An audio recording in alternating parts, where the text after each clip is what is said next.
제가 전세 사기를 당하고 개인 SNS에 올리고 유튜브 영상을 보신 분들은 주변에서 힘내라고 안 좋은 생각하지 말라고 말씀해 주셔서 너무너무 감사한 마음입니다. 꼭 끝까지 보증금 회수할 때까지 노력해 보겠습니다. 그리고 따뜻한 말씀 해주신 분들은 꼭 잊지 않겠습니다. 1월 30일 변호사 상담 진행하고 후기를 말씀드리자면 일단 한마디로 복잡하다라고 말씀드리겠네요. 전형적인 갭투자 사기 기법에 당한 것이 분명했습니다. 많은 이야기는 다 전해드리지 못하지만 이 모든 상황을 타개하기에는 생업을 경험하면서 진행하기 어렵다고 판단하여 변호사 선임하였습니다. 제가 변호사님께 질문드린 내용은 다음과 같습니다. 1. 강제 경매와 임의 경매의 차이.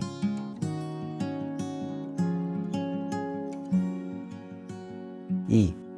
최고사 변제 금액은 전체 전세금 1억 2천만 원을 기준으로 하는지 대출금 9,600만 원을 기준으로 하는지.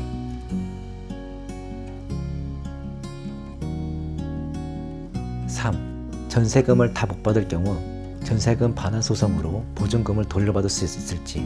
소송 진행 시 변호사 선임, 소송 기간.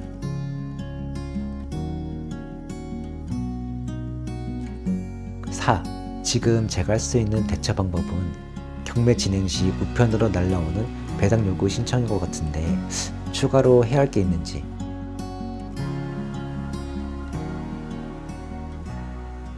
5. 2024년 9월 30일자로 전세 계약 만기인데 그때도 경매가 진행 중이면 낙찰받을 때까지 계속 살아도 문제 없는지. 경매로 진행 중일 때 임차권 등기 설정하고 나가도 상관없을지. 아직 계약이 남은 상태에서 건물이 낙찰됐을 경우 새로운 낙찰자가 나가라고 하면 나가야 하는지.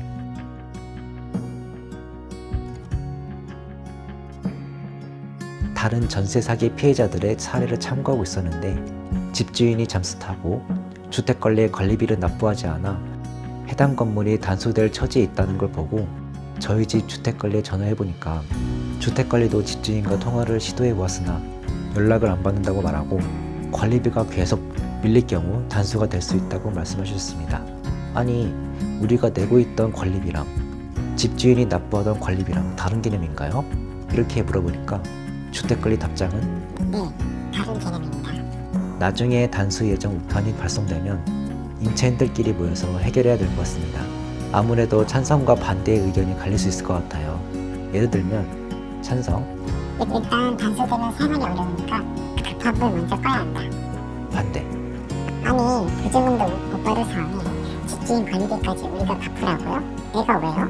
임차인마다 임대계약 기간이 다 다르기 때문에 주요에 어려움이 있을 것 같지만 의견을 모아봐야 할 것 같습니다.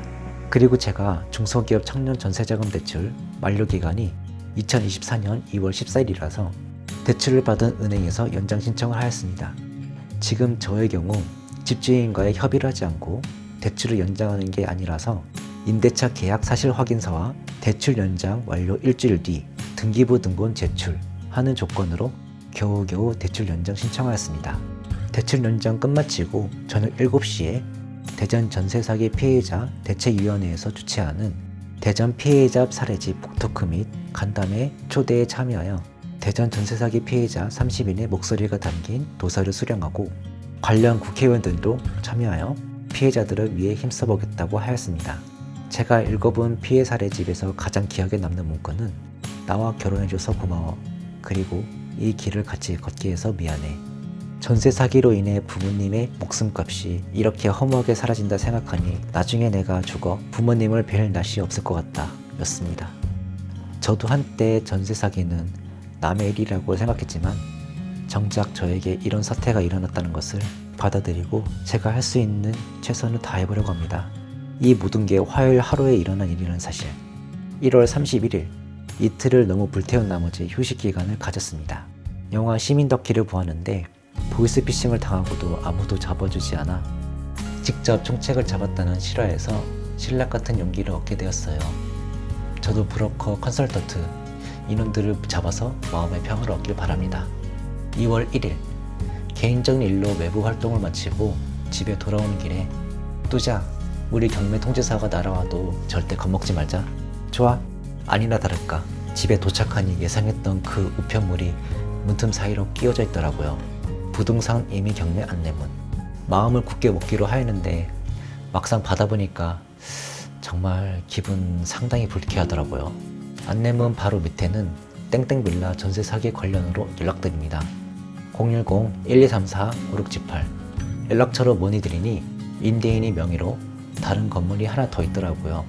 총 2채의 빌라에서 피해자는 20명이 넘게 나왔고 의견을 모아 단체 형사고소를 진행하려고 계획 중입니다. 2월 2일 부동산 임의 경매 안내문에 적혀있던 배당 요구 신청하러 법원에 갔습니다. 처음으로 법원에 간 곳이 내 집 마련을 위한 서류 작성이 아닌 돈 받기 위한 서류 작성이라니 참 씁쓸하네요. 배당 요구 신청을 위해 필요한 서류는 4가지가 있습니다. 1. 주민등록 초본. 2. 임대차 계약서. 3. 다가구가 거주하는 건물의 경우 건물의 내부 구조와 점유 부분을 표시한 도면. 4. 배당 요구 신청서. 위 4가지 서류를 가지고 법원에 제출하였습니다. 법원에서 말씀해 주시길 저의 계약 기간 9월 30일 이후에도 계속 경매가 진행될 것으로 연말이나 다음 연도 초반에 경매가 낙찰될 것으로 예상된다고 합니다. 이렇게 제가 할 수 있는 방법은 모두 다 한 줄 알았습니다. 오후 4시쯤 전세 사기의 피해자 결정문을 신청한다고 깜빡하고 다시 대전시청으로 갈까 했는데 오후 6시에도 약속이 있고 지금 당장 급한 건 아니라서 다음 주 중으로 신청하기로 했습니다. 2월 3일에서 2월 4일. 이 와중에 뚜자의 생일이네요. 생일을 이렇게 기분 나쁘게 보낸 건 처음이었습니다. 저기압일 땐 고기 앞으로 가라고 했으니 저희 둘만의 마칭레킹에서 고기를 먹고 나니 한결 기분이 좋아졌더라고요. 이렇게 휴가가 아닌 의 마지막이 끝났습니다. 이제부터 시간과의 싸움이 될 것 같습니다. 짧게는 6개월, 길게는 1년이 넘게 보증금 회수하기 위해 최선을 다해보겠습니다.